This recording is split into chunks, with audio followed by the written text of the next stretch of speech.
My son had been gone for weeks. No calls, no messages, not even a single sign of life.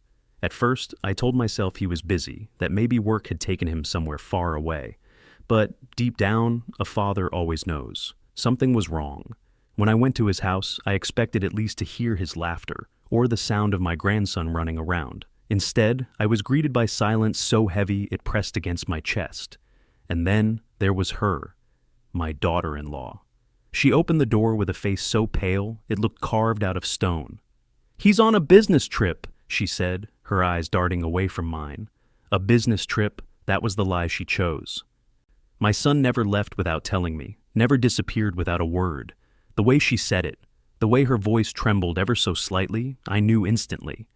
She was hiding something. I remember the way she tried to block me from entering the house, standing tall, almost defensive, as though she was guarding something behind her back. I pushed past her anyway. The living room was too neat, unnaturally so, as if someone had cleaned in a rush to erase any trace of what had really happened. No jacket hung by the door, no shoes under the table. My son's presence had been scrubbed out of his own home. My blood ran cold. I wanted to shout, to demand where he was, but the words caught in my throat. Instead, I searched the rooms, one by one. Empty. No trace of him. That night, I couldn't sleep. I sat in my small kitchen staring at the clock on the wall, my mind racing. Every second felt like an accusation. Why didn't you protect him? Why didn't you see the signs? I picked up the phone to call again, but it went straight to voicemail. His voice on the recording, warm, steady, full of life, was now a knife twisting in my chest. My daughter-in-law's words echoed in my head. Business trip. A lie repeated often enough begins to sound like truth, but not to me. I knew my boy was gone. 2 days later, I returned to the house when she wasn't there. I had a key from years ago, and my hands shook as I unlocked the door. I told myself I was being paranoid, but I had to know. I went straight to his study, the room where he kept his files. Something about that door always made me uneasy. I turned the knob and pushed it open. At first glance, everything seemed in order. But as I pulled open the bottom drawer of his desk, my heart nearly stopped. There, hidden beneath stacks of old utility bills and dusty folders, was a blue envelope sealed tightly. My fingers trembled as I ripped it open. Inside was a set of documents that made the air leave my lungs. Insurance papers.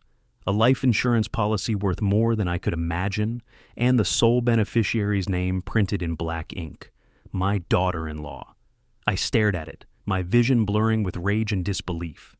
The pieces began to connect, like shards of broken glass cutting into my skin. My son's sudden disappearance, her coldness, the too neat house, the way she avoided my eyes. This wasn't just absence. This wasn't just bad luck. This was something darker. I dropped the papers on the desk, my legs weak beneath me, but my heart hammered with a fury I hadn't felt in decades. She thought I was old, useless, blind to her lies. But she was wrong. What I had just discovered was the first crack in her mask, and I swore that night I would tear the whole thing apart, even if it was the last thing I did. I didn't sleep after finding those papers. I sat in the dark, the folder spread out before me, my eyes burning as if the letters on the page were carved into my skin. Every time I closed my eyes, I saw my son's face, smiling, alive, promising he'd take care of his boy. And then I saw his wife's cold eyes, her trembling hands, her lips shaping that lie about a business trip. I wanted to believe I was wrong.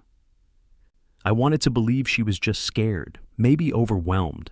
But the truth was screaming at me, louder than the silence in my son's empty house. The next morning, I confronted her. She stood in the kitchen, pouring herself coffee as if nothing had happened, as if her husband wasn't missing. I slammed the folder down on the table so hard the cup rattled and spilled. Her face drained of color when she saw the envelope. I didn't say a word at first. I just watched her eyes flick to the door, to the papers, and back to me. Then I spoke, my voice low but steady, the kind of voice a man uses when he's at the edge of something dangerous. "Why is your name here?" I asked. "Why are you the only one who benefits if my son dies?" She froze. For a second, I thought she would collapse. But then she laughed, a short, bitter laugh that chilled me more than her silence ever could. "It's just a piece of paper," she said, her voice shaking. "It doesn't mean anything." Just a piece of paper. No grief, no worry, no tears for her missing husband. My rage boiled over, but I held it back, because rage without proof is nothing, and I needed proof. I started noticing the little things after that, the way she avoided my questions, always claiming she was too tired to talk. The way she locked her phone with new passwords, guarding it like a dragon over treasure. I watched her at night, pacing the hallway when she thought I was asleep, whispering on the phone with someone. "It's done," she said once, her voice sharp and urgent. "I told him it was a trip. He doesn't suspect anything." She didn't know I was standing in the shadows, listening, my heart pounding so loud I thought it would give me away. I felt like I was walking through a house of ghosts, my son's shoes still by the back door, his coat still hanging in the closet, his scent still faint in the air, but no laughter, no footsteps, just silence, and her lies to fill it. Every day the pain grew heavier, pressing down on my chest until I could barely breathe. I'd catch myself staring at his photograph on the mantel, my boy with his arm around his little son, both of them smiling like the world belonged to them. And then the picture would blur as tears filled my eyes, because now all that was left was an empty chair at the table and a grandson who asked me, "Grandpa, where's Daddy?" I had no answer, only fury, only suspicion that clawed at me like a beast. I began digging deeper. I went through the trash when she wasn't looking, combed through the mail, searched the drawers she thought I couldn't reach. And one night, I found something that sealed my suspicions. A crumpled note tucked away behind the washing machine. Written in a hurried scrawl, it said, "Meet me at the warehouse, don't bring the boy." No signature, no date. But the handwriting, I knew it wasn't my son's. My knees nearly gave out when I read it. A warehouse, a meeting, a warning not to bring my grandson.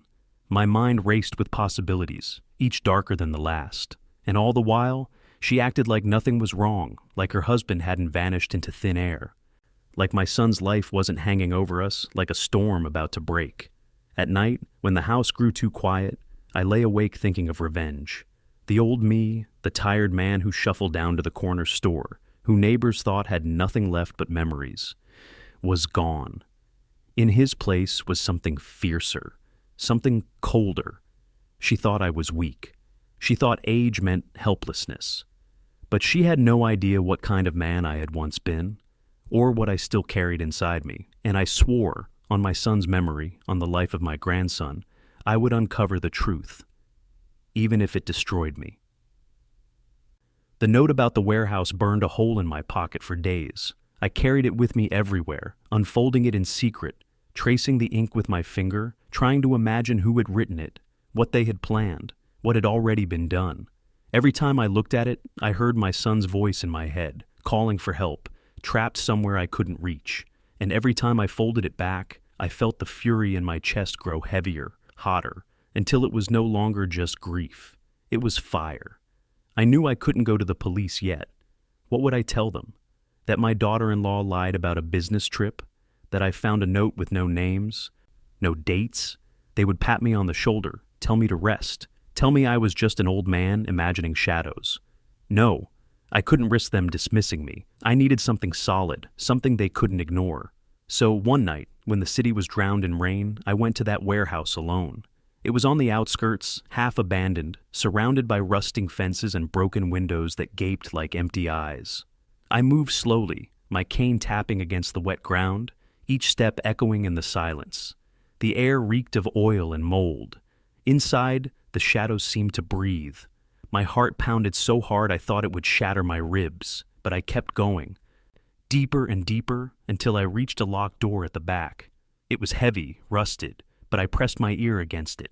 Nothing. Silence. I pulled at the handle anyway. It groaned, metal screaming, and with one last shove, it cracked open just enough for me to slip inside. And there, under the flicker of a dying light bulb, I found what I had feared. A tarp lay crumpled in the corner, stained dark.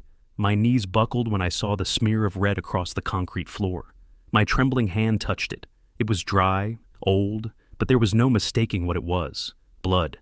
My son's blood. I staggered back, gasping, my vision spinning. The world tilted. And, for a moment, I thought I would collapse right there. But then, something caught my eye. A jacket, small, black, unmistakable, hers. My daughter-in-law's jacket, half buried beneath the tarp. I gripped it in my hands, the fabric still faint with her perfume, and rage surged through me like a tidal wave. She had been here. She had stood in this very place while my son's life was extinguished. She thought she had hidden it, thought no one would find it, thought age had made me blind. She was wrong. When I stumbled back out into the rain, jacket clutched in my fist, I no longer felt weak. I no longer felt like the grieving old man she believed she could manipulate. I felt something I hadn't felt in decades, the steel of resolve, the sharp edge of vengeance. She had taken my son, and now she wanted to profit from his death. But she had underestimated me. The next morning, I returned to her house. She sat at the table, sipping coffee, flipping through her phone. She looked up and smiled faintly, as though nothing were wrong. I placed the jacket on the table in front of her. Her smile froze, her fingers stiffening around the cup. She didn't speak. She didn't have to. Her silence was confession enough. I leaned in close, so close I could see her pulse hammering in her throat, and whispered, "I know what you did."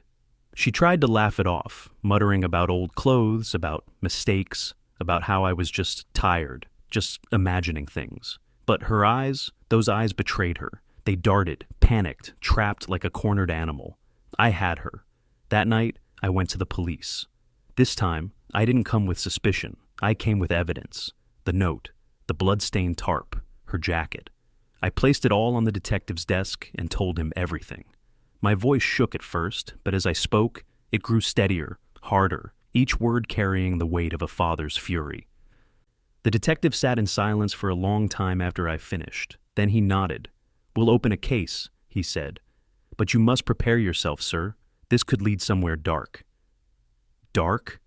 I had already been living in darkness for weeks, but now, at last, there was a crack of light, and I was ready to follow it no matter where it led.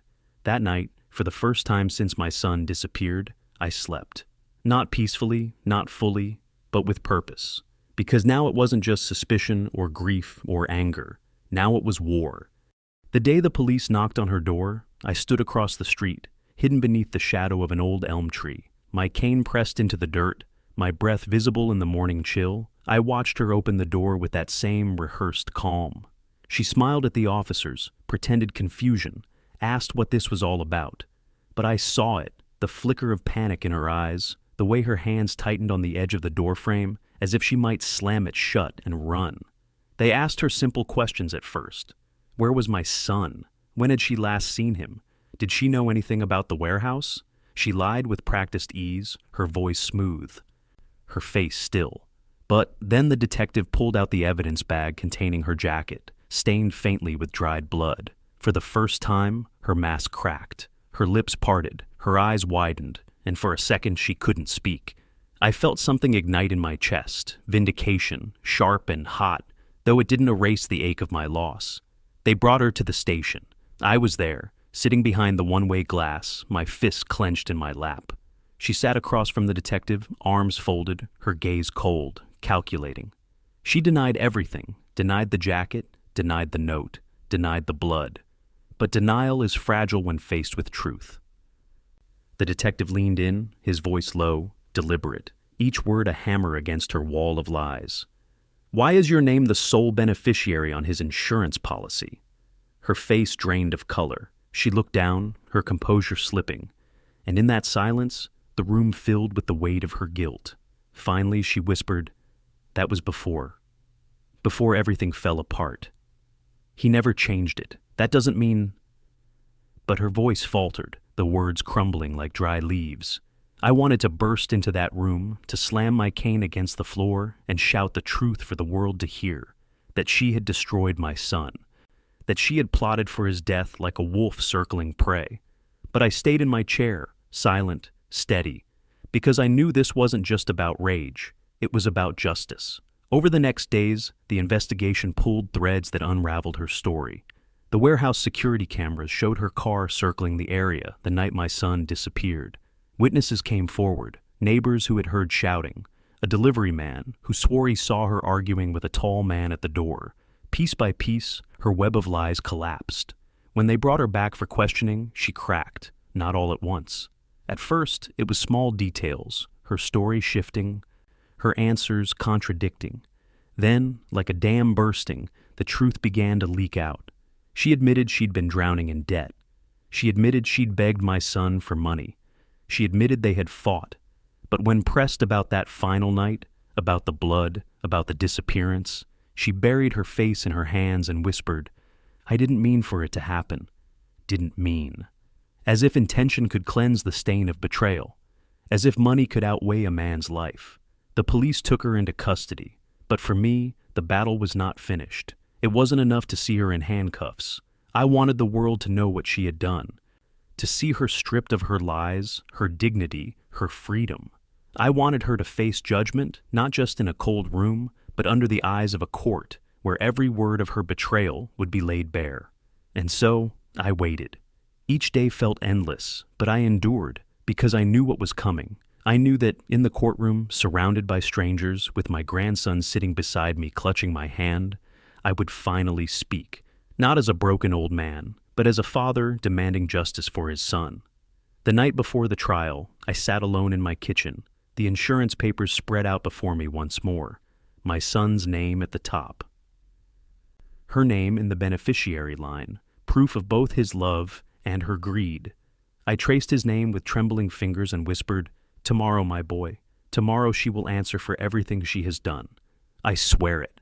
And for the first time in weeks, I felt something that had nearly been crushed out of me. Hope. The courthouse smelled of dust and old wood, the kind of place where history lingers in every corner. As I walked down the aisle, my cane tapping against the floor, I could feel every eye on me. Some saw an old man, bent and weary, but inside, I was sharper than ever. At my side, my grandson clutched my hand so tightly it almost hurt, his small body trembling as we sat in the front row. I whispered to him, "Be strong. Today we speak for your father." When they brought her in, my daughter-in-law, once part of my family, now shackled in chains, an icy silence fell over the room.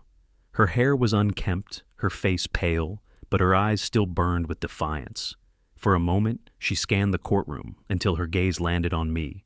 She looked away instantly, as though my eyes cut through her like knives. The prosecutor began, his voice crisp, steady, like a blade honed for this very moment. He laid out the evidence piece by piece, the warehouse photographs, the blood-stained tarp, the jacket she had tried to hide, the note I found behind the washing machine. Each artifact struck like a hammer against her defense. Then came the insurance policy. The prosecutor held it high for the court to see, pointing to her name written clearly as the sole beneficiary. "This," he declared, his voice echoing through the chamber, "is not coincidence. This is motive, greed disguised as desperation, betrayal disguised as family." I watched her shrink in her seat, her lips pressed tight, her hands trembling. She whispered something to her lawyer, but he only shook his head, his face drawn with defeat. Then they played the recording of Matthew's statement. My grandson's small voice, trembling but clear, filled the courtroom. "Dad told me to hide under the bed. I saw Mom with the tall man.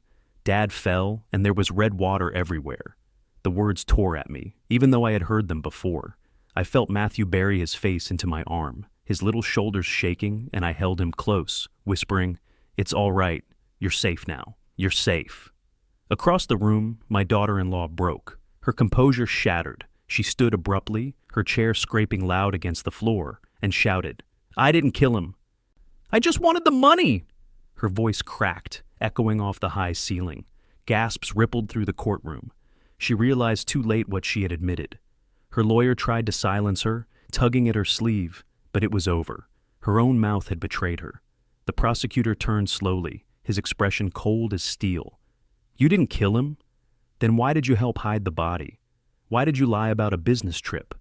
Why did you plan to collect the insurance money within weeks of his disappearance?" His words sliced through the air. She trembled, her face twisted. And then she pointed a shaking finger at her accomplice, the tall man sitting in the defendant's box beside her. "It was him! He pushed Daniel! He did it!" The man erupted, red with fury. He slammed his fists against the table, shouting back, "Don't you dare put this on me! You begged me. You planned it all. You told me to make it look like an accident." Their voices collided in chaos, spilling the truth for everyone to hear. The judge slammed her gavel, demanding silence, but the damage was done. The mask was gone. The courtroom had seen her for what she was, a woman who traded love for money, who betrayed her husband and her son for greed. As the shouting died down, I rose slowly from my seat. My cane shook in my hand, but my voice did not when I spoke. "Your Honor," I said, my chest heavy with grief and rage. "That woman was once part of my family. I welcomed her into my home. I trusted her with my son, with my grandson. And now she stands before us, admitting she wanted money more than life itself. I beg this court, do not let her lies bury my son twice. Give him the justice he deserves." The judge studied me, her stern eyes softening for just a moment, and then she nodded. The verdict came swift. The jury found her guilty of first-degree murder and fraud. Life in prison without parole. Her accomplice, guilty of accessory to murder and concealment, was sentenced to 20 years. The gavel fell, sealing their fate. My daughter-in-law's knees buckled as the bailiffs pulled her away. Her eyes met mine one last time, wide with fury, regret, or perhaps both. But I did not flinch. I did not pity her. I only thought of my son, his laughter, his warmth, the life she had stolen, and I whispered under my breath, "Justice, my boy, justice." Beside me, Matthew wept into my sleeve, but this time his tears were not of fear. They were the tears of a child who had seen truth triumph over lies. I stroked his hair, my own tears falling silently. For the first time since this nightmare began, I felt the weight on my chest begin to lift. When the trial ended and the last echo of the gavel faded, I stepped outside the courthouse with Matthew by my side. The crowd of reporters swarmed like vultures, cameras flashing, voices demanding answers. But I didn't speak to them. I didn't need to. Justice had already spoken for me. I tightened my grip on my grandson's hand, shielding him from the frenzy, and whispered, "We're going home." But home no longer meant my son's house. I couldn't bear to walk those halls again, where every shadow whispered of the night he vanished, where the walls still seemed to hold his last breath. The living room, too neat after the struggle, the coffee stain on the floor, the photo on the mantel. No, those walls were no longer a sanctuary. They were a tomb. I closed the door one final time, locking it not with a key, but with resolve. I would not let Matthew grow up haunted by that place. I would not let him live under the shadow of betrayal. Instead, I took him back to my small town, to my modest house where the walls held only the scent of old books and the warmth of memories. The first nights were the hardest. Matthew would wake screaming, drenched in sweat, clutching his teddy bear until his little knuckles turned white. He would cry out for his father, and I would hold him in my arms, rocking him like I had rocked his father decades ago. My voice would crack as I sang the same lullabies, whispering, "You're safe now. Grandpa's here. No one will ever hurt you again." And though he didn't always calm, though the nightmares returned, I knew that slowly, step by step, we were rebuilding. Therapy sessions began. At first, he sat silent, eyes on the floor, his voice locked deep inside. But one afternoon, when the young therapist asked him about his favorite memory with his father, something broke open. His lips trembled, his eyes filled with tears, and he whispered, "Dad said I built the best Lego tower in the world." His voice cracked, but it was the first sentence he had spoken freely in weeks. My chest tightened with both sorrow and pride. That small memory became a seed, something to water, something to build on. As the weeks turned to months, I found my own strength in unexpected places. I began telling Matthew stories, not just about his father, but about our family, about where we came from, about what it meant to carry dignity even when the world tried to strip it away. I told him about the time his father was a boy and tried to fix a broken vase with tape, about how he had once promised me, "I'll always take care of you, Mom. Don't worry." I told him that promise now lived in me, and I would keep it alive by caring for Matthew. Neighbors in my town looked at me differently. They used to see just an old man walking with a cane, quiet, faded. Now they looked with respect, with sympathy, some even with awe. But I didn't care for their whispers. What mattered was Matthew's hand in mine, the weight of his trust, the fragile thread of hope tying us to tomorrow. One evening, months after the sentencing, I sat by the window, the moonlight pouring in, soft and pale.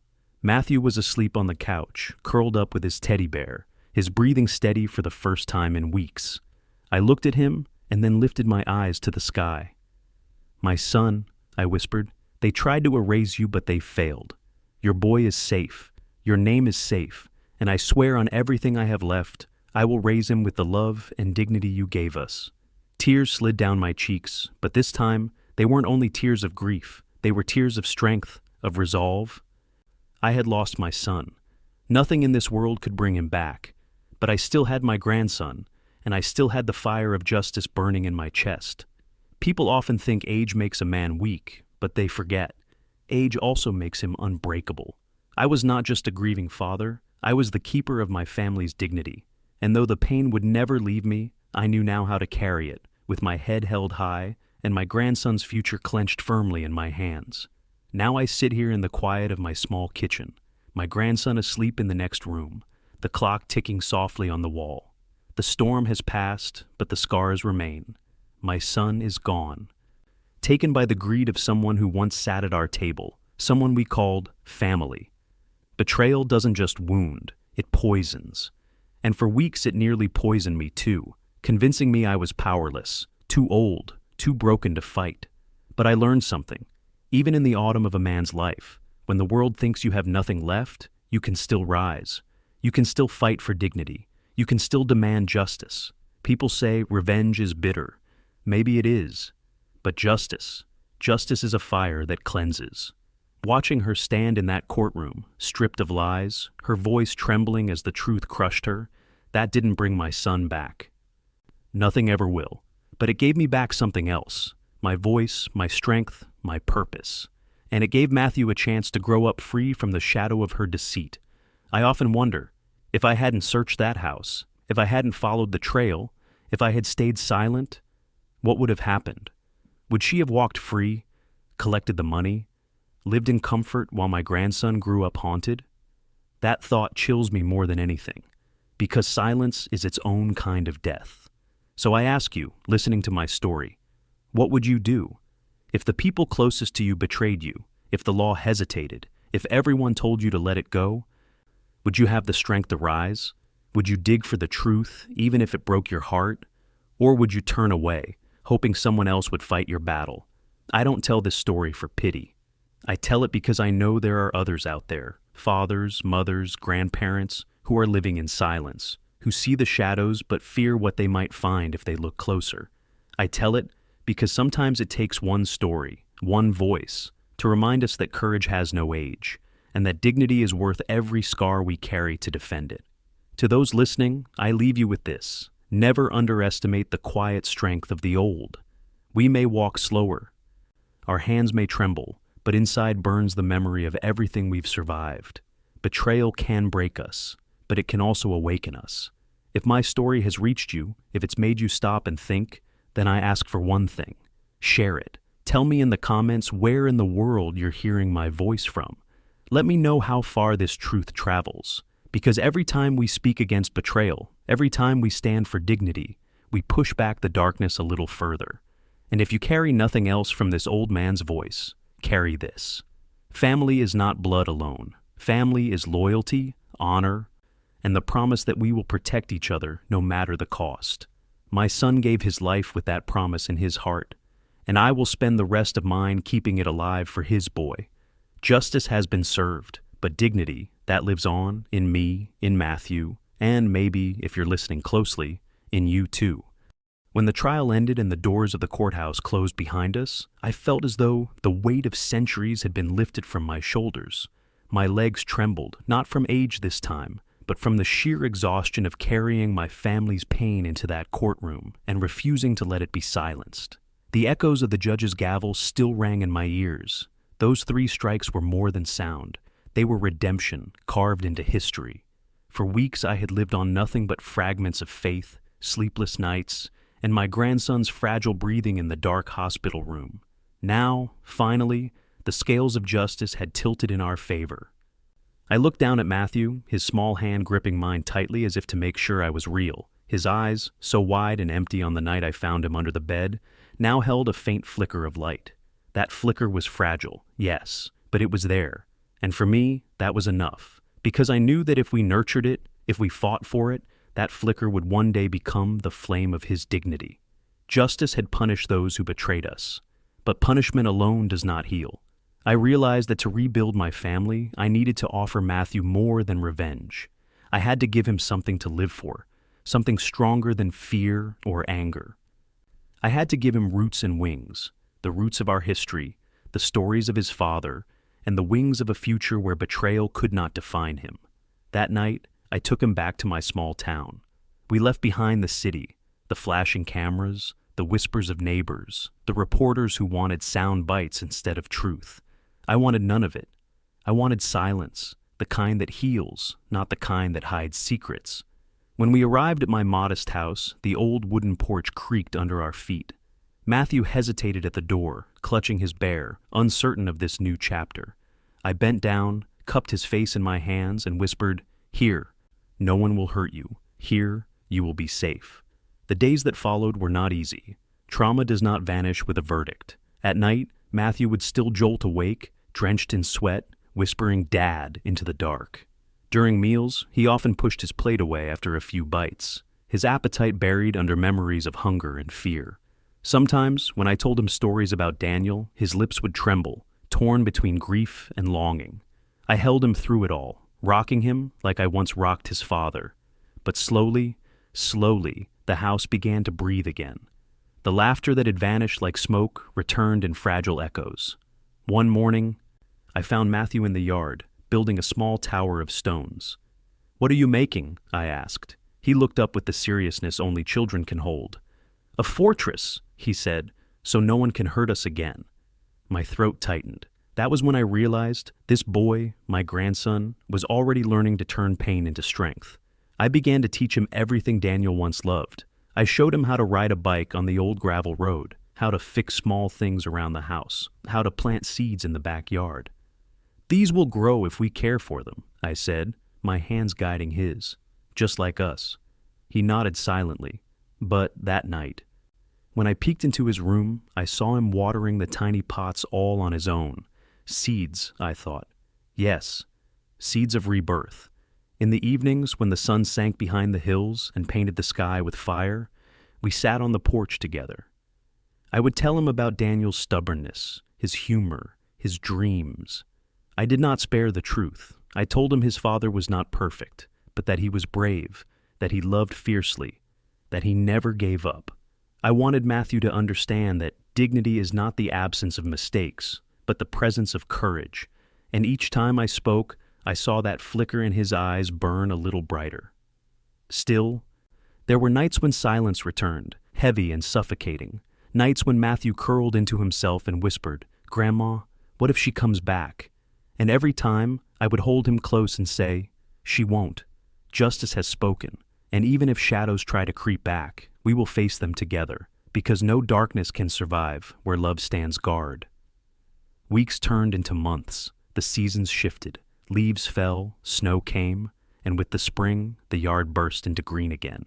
One morning, Matthew ran inside, his cheeks flushed, his hands dirty with soil. "Grandma, look, the seeds, we have sprouts." He pulled me outside, and there, in the small garden bed, tender shoots reached for the sun. I touched them gently, then looked at him. "You see, Matthew, life always finds a way to rise again." And in that moment, I realized that we too were rising, not forgetting, never forgetting, but rising. This was not the life I envisioned. I never thought I would raise my grandson alone at this age, never thought betrayal would carve such deep scars into our family. But as I watched him run through the yard, chasing the neighbor's dog, his laughter ringing in the air, I understood something profound. Dignity is not something others can give or take. It is something we choose to reclaim every single day, no matter how broken we feel. I reclaimed mine when I walked into that courtroom and faced the woman who betrayed us. Matthew was reclaiming his each time he smiled despite the pain. Together, we were stitching back a fabric torn by lies. Now I speak to you, the ones listening to my story. You may not know my face, my name, or my town, but you know the feeling, because betrayal has no borders. It could be a spouse, a child, a sibling, even a friend. The wound of betrayal feels the same, cold, sharp, unforgiving. And yet, so does the healing. Justice, dignity, resilience, these are not mine alone. They are for anyone willing to stand up, to speak, to refuse silence. So, I ask you, in your own life, if betrayal struck your home, if lies threatened to bury your dignity, would you rise? Would you fight, even when you felt too old, too weak, too broken? Or would you let the shadows win? I chose to fight. I chose to rise. And if my story has touched you, if it made you stop for just a second and think about your own life, then I ask for something simple but powerful. Leave your mark here. If you believe dignity must always be defended, comment 1 and like this video.